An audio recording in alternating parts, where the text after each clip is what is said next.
Hey guys, what's up? I am here to give you guys a recap on the new episode to Haikyuu to the Top, which is on episode 12.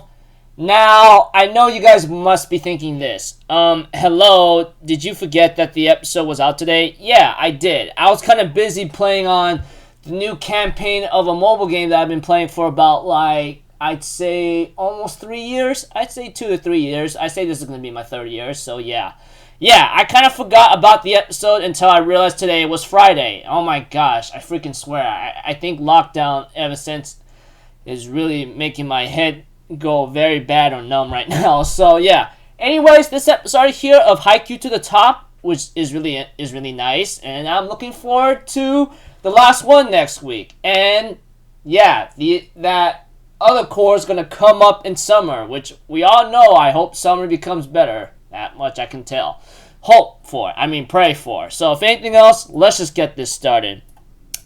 We have to that this episode shows the match fit with Bokuto-san or Fukurodani facing against another school. But we do know that our number one ace of Fukurodani or Bokuto, which is our number one ace in Fukurodani, if I remember correctly, is not really having a good time right now because apparently Fukurodani or Bokuto himself, he's not really motivated because he wants to play in the bigger gym, except they're in a small gym, which really sucks.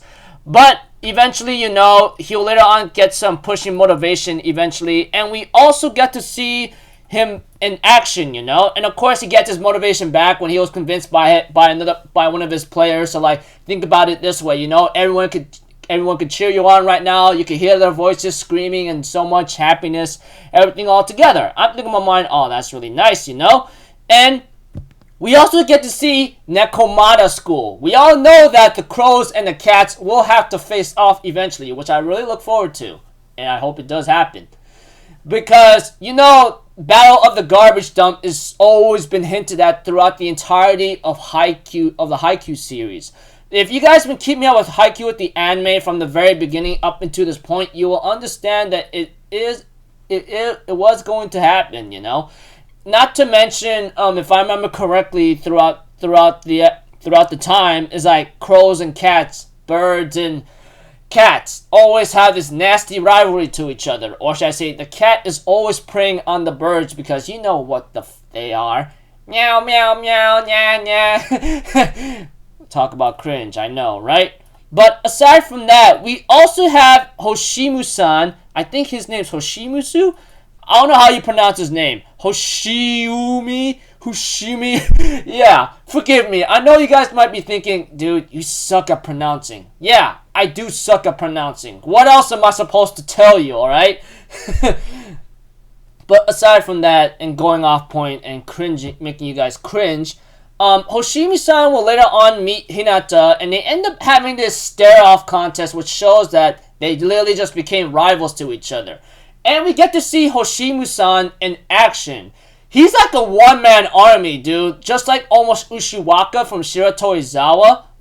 He's a deadly cannon, dude. I mean, he's not like a guy who could break through blocks like Ushijima-san from Shiratorizawa, but the way how he played in this episode, he made a service ace. He made a freaking close line shot that could have been out of bounds, but it was still inside. And later on, he does freaking wipes on the opponent's blocks or something, which gives out reference to someone they call Little Giant, Not to mention, it gives back a reference of Wakunan, Because we all know Wakunan had someone who could do a lot of crazy wipes, and it was really annoying for Karasuno. Let's not forget about that, And, yeah, we got to see this guy in action. He could do just about almost everything. From service acing, wiping, spiking, line shotting, and possibly even receiving too, if I remember watching this episode or looking at it correctly, And of course, we get to know some traits about his. He does get offended about him being short and everything all together, but when he starts to rant, it kind of gets a little off, which is really hilarious. But nothing too important there. But aside from that, we get to see Nekomata and Karasuno take a couple greetings to each other, and they end up taking separate ways.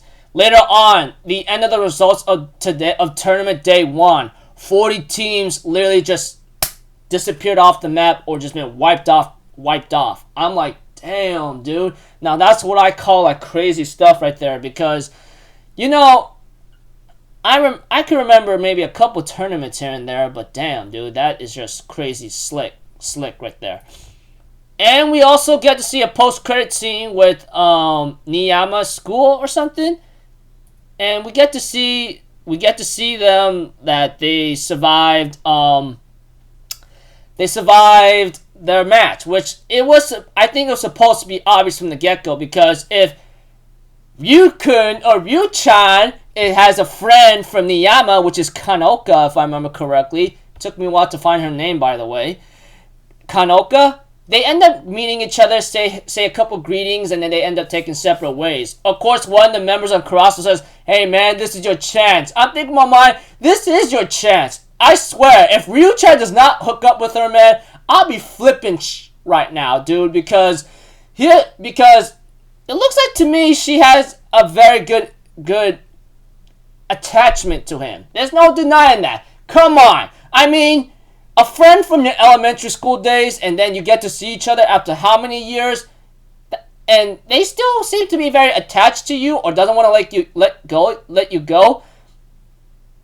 Chances like that do not come often, man. Let's be honest. Chances like that do not come often. So I'm just going to say it. You, go for it, man. Maybe after, if you win the tournament, or if you're on the same platform as Niyama School, if you guys keep winning your tournaments and manage to catch up to them, and if you win the tournament, I freaking swear on my life, man, you better ask her out, man. If you don't, I'll be flipping right now.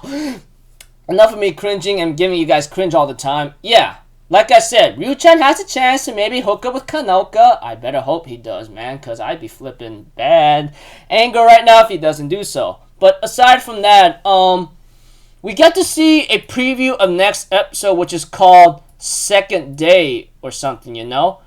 The second day. And it looks like to me this might involve possibly Mini Ryu-chan and his other friend, Kanoka, you know? Which I go like, oh, I think this is going to be pretty cute.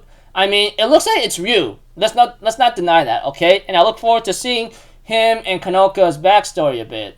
But I think it's going to be any other backstory of how two friends in their childhood days to elementary before they take separate ways, you know? It's going to be that kind of story or route. We all know that. Come on. If you watched a lot of anime or read a lot of manga, you already know how that backstory is going to go. And, yeah, like I said, next episode is called Second Day. And I think we may get a backstory with Kanoka and Ryu-chan. Or Ryukun, if anything. So until then, peeps, I'll see you guys in the next video. I'm Alpha Zero. Have a good day. And I'll see you guys next time, alright? Peace out. Bye-bye. Toot-toot!